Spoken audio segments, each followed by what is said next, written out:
আসসালামু আলাইকুম রহমতুল্লাহি ওবরকাতুহু। সম্মানিত দর্শক, ডক্টর মোহাম্মদ ইউনূস সরকারের বর্ষপূর্তি হতে চলেছে। অর্থাৎ তিনি ক্ষমতা গ্রহণ করার বা ক্ষমতা লাভ করার পর ১২টি মাস চলে গেছে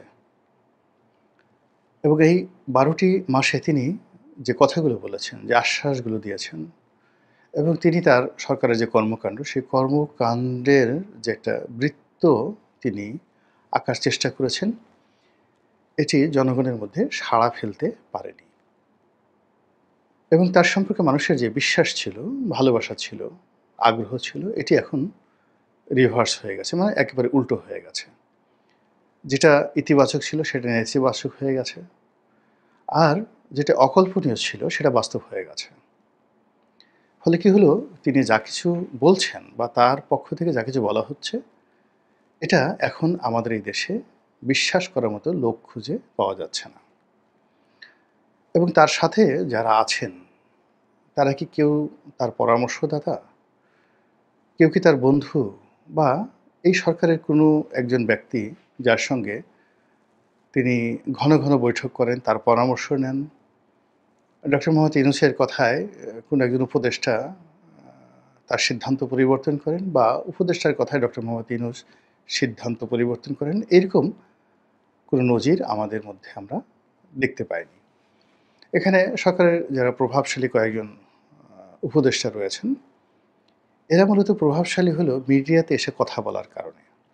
তাদের মন্ত্রণালয়ে তাদের যে আউটপুট বলতে গেলে শূন্য, অনেক ক্ষেত্রে নেতিবাচক, এবং তারা সরকারের জন্য, দেশের জন্য অনেক আপদ-বিপদ ডেকে নিয়ে এসেছেন অতি কথনের ফলে।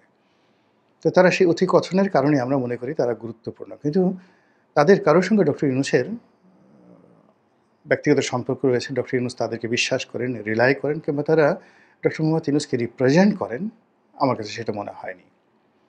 উল্টো আমার কাছে যেটা মনে হয় যে তারা ডক্টর মোহাম্মদ ইউনূসকে তেল মালিশ করতে চান, তেল দিতে চান, তার কথার সঙ্গে কমপ্লাই করতে চান এবং আন্দাজে ডক্টর ইউনূস একটা কথা বলেন, তো সেই কথার উপর তারা অন্ধভাবে বলে যে হ্যাঁ, স্যার যেহেতু বলেছেন, উনি যেহেতু বলেছেন, এটাই হবে এবং উনার মতো মানুষ বিশ্ব মানব, এর বাইরে উনি যাবেন না। তো উনার প্রতি রিলাই করতে পারেন। আমরা জানি তিনি খুব ভালো মানুষ, ইত্যাদি, ইত্যাদি কথাবার্তা। এগুলো পুরোটাই অনেকটা ইলিউশনের মতো। ইলিউশনের মতো। এখন এই কথাগুলো বলার জন্য আসলে উপদেষ্টা হওয়ার দরকার নাই। যেকোনো লোক এই কথাগুলো বলতে পারে। কিন্তু তারা যদি অথরিটি নিয়ে বলতেন যে আমার সঙ্গে প্রধান উপদেষ্টার কথা হয়েছে এবং আমি অন বিহাফ অফ প্রধান উপদেষ্টা, আমি আপনাদেরকে গ্যারান্টি দিচ্ছি এটা হবে। যদি না হয় আমি পদত্যাগ করব। এটাকে বলা হয় অথরিটি। এই অথরিটি আমি কাউকে দেখিনি আজ পর্যন্ত এই সরকারের। এখানে সরকারের প্রেস উইংস আছে, সরকারের উপদেষ্টা মণ্ডলী রয়েছে, প্রধান উপদেষ্টার বিশেষ কতগুলো সহকারী রয়েছেন। তারা ওই তাদের দপ্তরে বসে কিছু কাজকর্ম করছেন, আর প্রধান উপদেষ্টার মন মানসিকতা, আকাশের গ্রহ নক্ষত্র, আবহাওয়া, প্রকৃতি এইগুলো আন্দাজ করে তারা কিছু কথাবার্তা বলার চেষ্টা করছেন। ফলে কি হলো, সরকারকে কেন্দ্র করে, ডক্টর মোহাম্মদ ইউনূসকে কেন্দ্র করে, যেটিকে ইংরেজিতে বলা হয় ট্রাস্ট অর্ডিন্যান্স, সেই ট্রাস্ট অর্ডিন্যান্স বিশ্বাসযোগ্যতা তৈরি হয়নি। ডিপেন্ডেবিলিটি, তার প্রতি নির্ভরতা, তাকে নির্ভর করা যায়, এটা তৈরি হয়নি।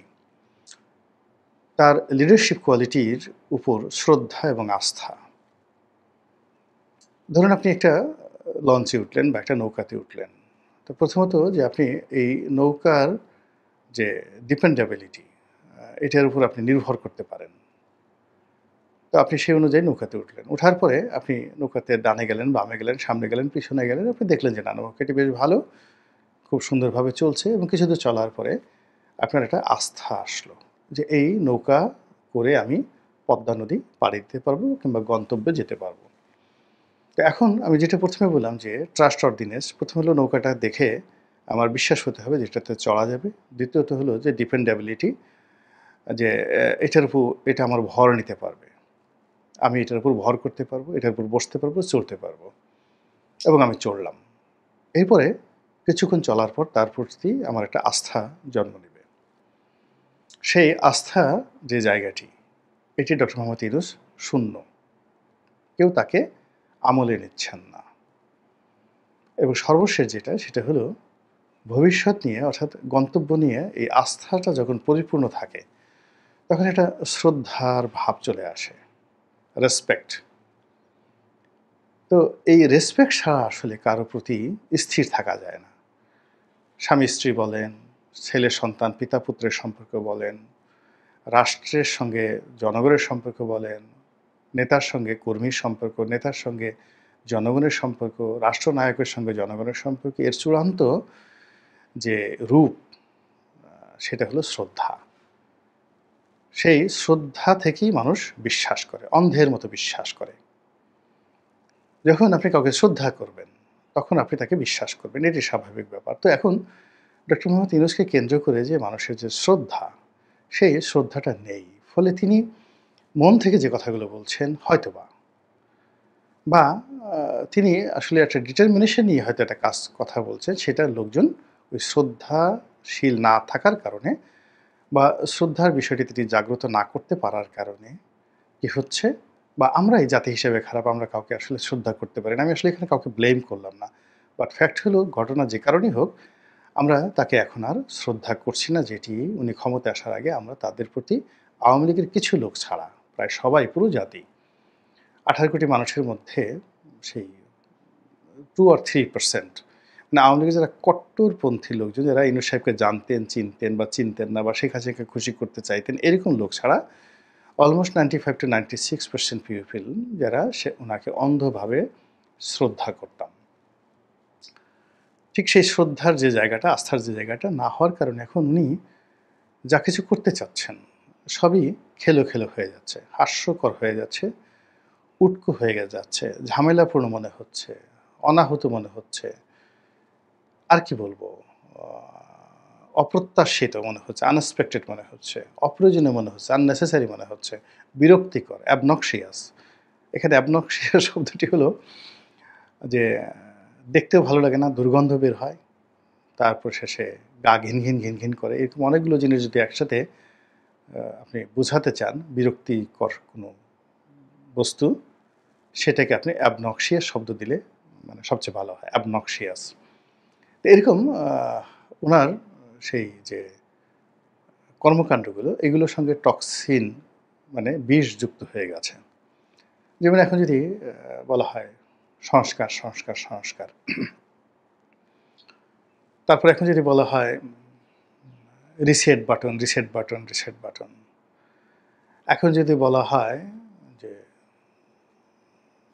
নতুন বন্দোবস্ত নতুন বন্দোবস্ত নতুন বন্দোবস্ত, মানে উনি যে কথাগুলো বলেছেন বিভিন্ন সময় বা বলার চেষ্টা করেন, এখন যদি বলা হয় সংস্কার কমিশন সংস্কার কমিশন, এখন যদি বলা হয় সংস্কার কমিশনের কর্তা ব্যক্তিরা অমুক তমুক জমুক, এখন যদি বলা হয় অমুক উপদেষ্টা তমুক উপদেষ্টা, এখন যদি বলা হয় সমন্বয়ক, তো এই কথাগুলো শুনলে মানুষের এখন ভীষণ রকম বিরক্তি হয়। আগে যেমন ছাত্রলীগ নিয়ে মানুষের একটা অ্যালার্জি ছিল, তো এরকম ছাত্রলীগের সাথে ১০০ গুণ অ্যালার্জি নিয়ে অন্তত ১০০টি শব্দ ১০০টি শব্দ গত ১ বছরে আমাদের দেহ মনে বিষক্রিয়া তৈরি করছে।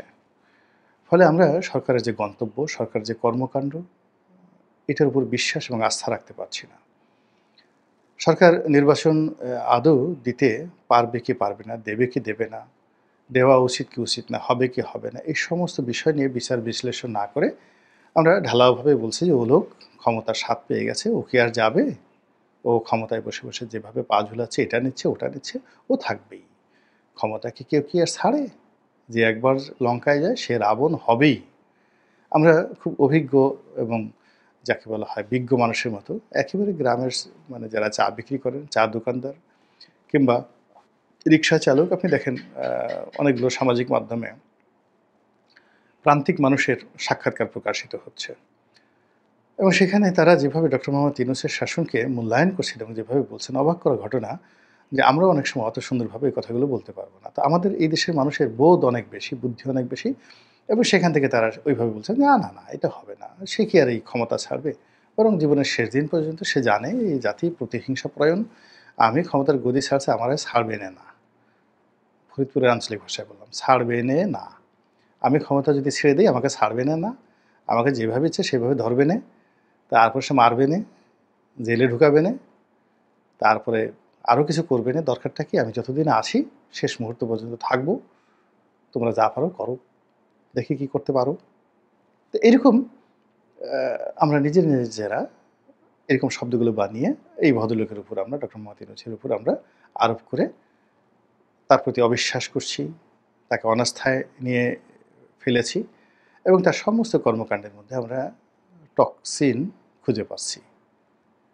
তো এরকম একটা অবস্থাতে যা হয় সেটা হলো ভবিষ্যৎ নিয়ে একটা শঙ্কা তৈরি হয়।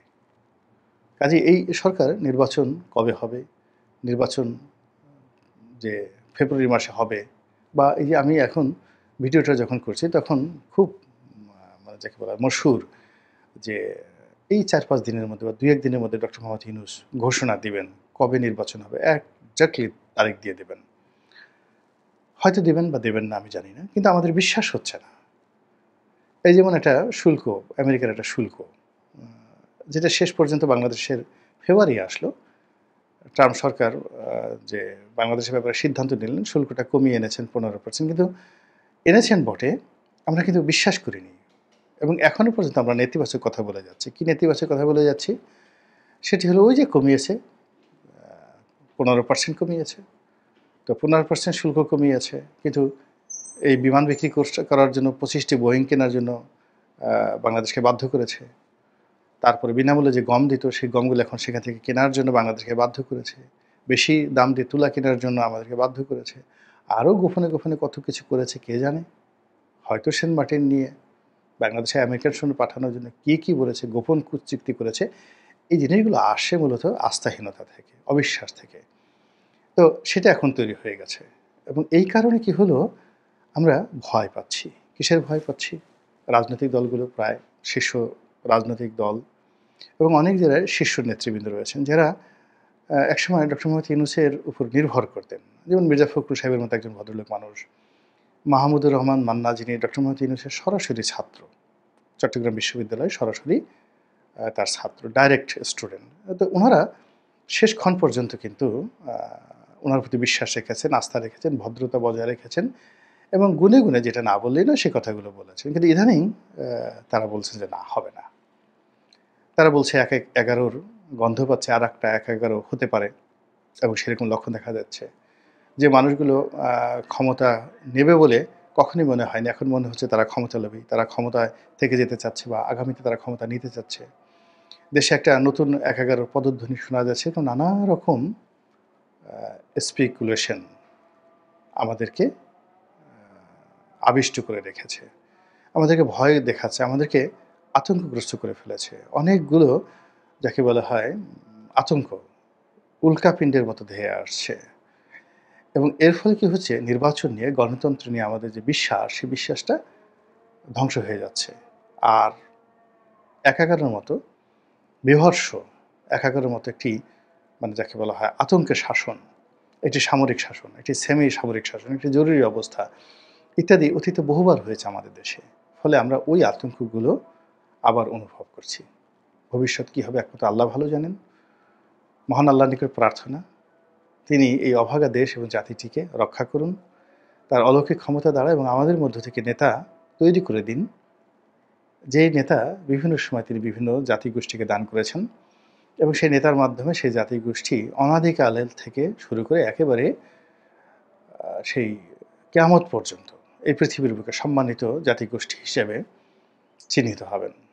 আরব বলতে আমরা যেভাবে খালিদ বিন ওয়ালিদ বুঝি, আরব বলতে আমরা হযরত ওমর বুঝি, আমরা মুসলিম ডাইনেস্টি বলতে যেভাবে খলিফা হারুন আর রশিদ আল মামুনকে বুঝি, মুঘলদেরকে বলতে আমরা যেমন আকবরকে বুঝি, তদ্রুপ বাঙালি বলতে, বাঙালি শাসকদেরকে বলতে আমরা যেন আমাদের মধ্যে নেতা খুঁজে পাই। এরকম কিছু নেতা আগামী দিনে আল্লাহ রাব্বুল আলামিন যেন আমাদের দান করেন, এই প্রার্থনা করে আপনাদের কাছ থেকে বিদায় নিচ্ছি। আসসালামু আলাইকুম ওয়া রাহমাতুল্লাহি ওয়া বারাকাতুহু।